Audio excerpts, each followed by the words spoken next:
తమ పార్టీ నేతలకు సీఎం చంద్రబాబు ఒక రకంగా సాఫ్ట్‌గానే వార్నింగ్ ఇచ్చారని చెప్పుకోవచ్చు. ఎందుకు అనంటే పార్టీ నేతలుగా ఉన్నటువంటి అంటే ఎమ్మెల్యేలు కావచ్చు, మాజీ ఎమ్మెల్యేలు కావచ్చు, మంత్రులు కావచ్చు, ఎంపీలు కావచ్చు. ఎవరైనా సరే కూటమిలో కూడా అంటే టీడీపీ కీలకమైనటువంటి భాగస్వామిగా ఉంది.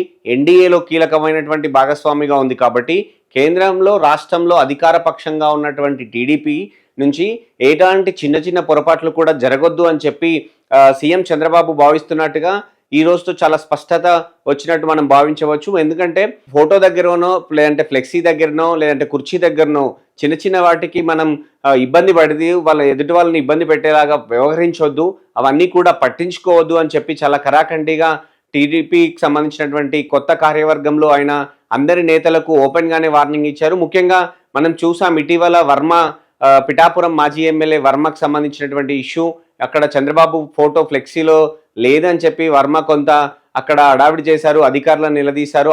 ఆ సమయంలో ఇటు టీడీపీ నేతలకు కావచ్చు, జనసేన నేతలకు కావచ్చు కొంత వాగ్వాదం జరిగింది. అలాగే ఒకటి రెండు చోట్ల ఏపీలో ఇలాంటి పరిస్థితులు కనపడ్డాయి. సో అప్పుడే వెంటనే సీఎం రియాక్ట్ అయ్యారు. పార్టీ రాష్ట్ర అధ్యక్షుడు పల్లాకి దీనికి సంబంధించినటువంటి అంటే ఎంక్వైరీ చేసి ఎలాంటి చర్యలు తీసుకుంటారో తీసుకోండి అని వెంటనే అలర్ట్ చేయడం కూడా జరిగింది. అయితే ఈరోజు స్పెషల్గా కొత్త కార్యవర్గం మీటింగ్లో ఆయన చేసినటువంటి వ్యాఖ్యలు కావచ్చు, ఇచ్చినటువంటి సాఫ్ట్ వార్నింగ్ కావచ్చు మనం గమనిస్తే భవిష్యత్తులో కూడా చిన్న చిన్న పొరపాట్లు కూడా జరగడానికి వీల్లేదు.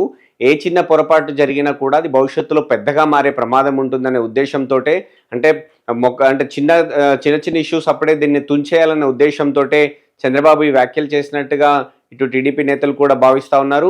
ఎందుకు అనంటే వర్మ చేశారనో లేదంటే ఇంకొకరు చేశారనో చూసి చూడనట్టుగా వదిలేస్తే భవిష్యత్తులో ఒక చోటు నుంచి ఇలాంటి ఇది మరో చోటుకి వ్యాప్తి చెందుతూ ఉంది. సో అలా ఒక్క పార్టీ ఒక్క దగ్గర అలా మొత్తం కూడా కూటమిలో లుకలుకలు మొదలవుతాయి, అసంతృప్తులు పెరిగిపోతాయి. సో అది కూటమిలో ఉన్నటువంటి పార్టీల మధ్య, పార్టీ అధినేతల మధ్య కూడా అగాధానికి దారితీస్తుంది.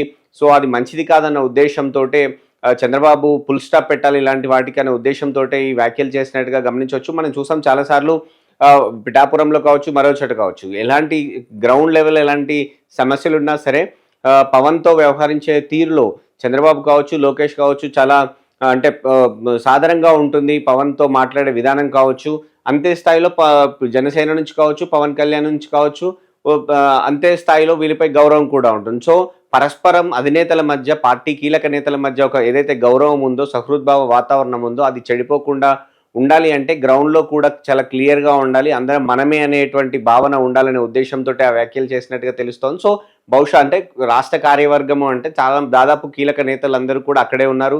పైగా ఎంపీలు, ఎమ్మెల్యేలు, మాజీ ఎమ్మెల్యేలు కూడా అక్కడే ఉన్న నేపథ్యంలో సో ఒకే డయాస్ నుంచి ఆ వేదిక నుంచే చాలా క్లారిటీగా క్లియర్గా తను చెప్పాలనుకున్నది, ఇవ్వాలనుకున్నటువంటి వార్నింగ్ ఇచ్చినట్టుగా అయితే విశ్లేషకులు కూడా భావిస్తూ ఉన్నటువంటి పరిస్థితి. సో అది ఒక రకంగా టీడీపీ నేతలందరూ కూడా కూటమి నేతలతో ఉన్నటువంటి విభేదాలు అన్ని పక్కన పెట్టాల్సిందే.